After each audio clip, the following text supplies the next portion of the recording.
Jose, taga Pampanga. Wala akong load. Ha? Wala akong load yung kay tumawag. Yung inad kita doon. Kaya pala. Wala ko palang load. Nakain ka na? Ha? Kain ka na? Kain, hindi pa.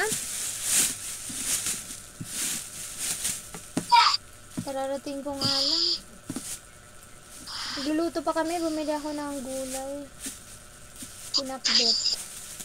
Pinakbet yung ulam na. Niluto ka? Ha? Niluto ka? Si Mamay.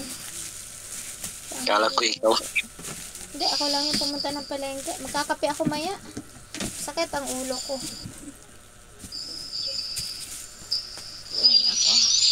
Trabaho na naman bukas. Ganun talaga.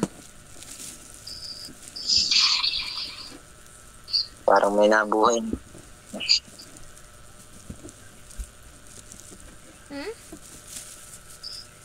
Sabi ko, parang may nabuhay. Parang may. Pagod ka na magtrabaho? Pagod.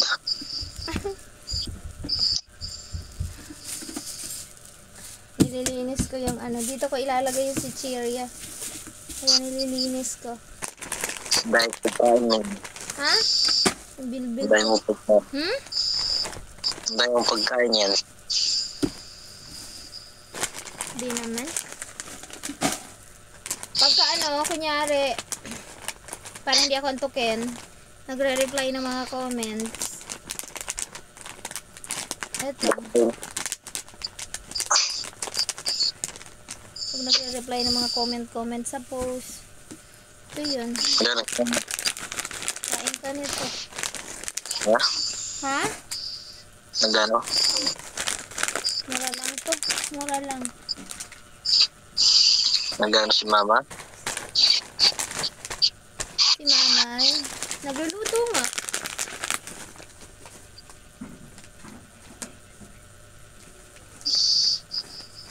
Nagluluto.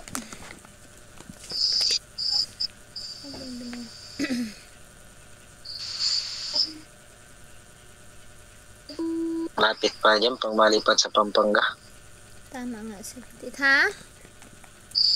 Malapit. Oo, medyo malapit na yun dito. 300 lang yung pamasahe. Yung pumupunta dito, si Sir Jose. Taga dyan siya sa Pampanga. Pampanga. Tatlong pa. Malayo pa. Ha? Malayo pa. Malayo pa yung... Yan. Ha?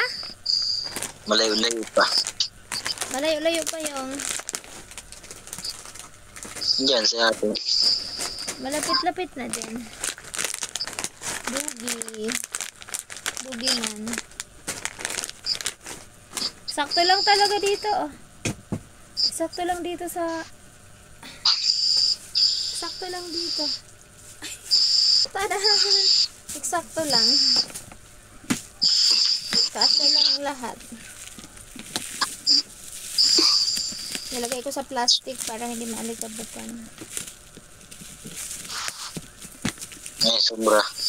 Ha? May sobra ka training. Hindi kasi. Wala. Eksakto lang. Eksakto lang siya. Ha? Sakto lang. Eksakto lang.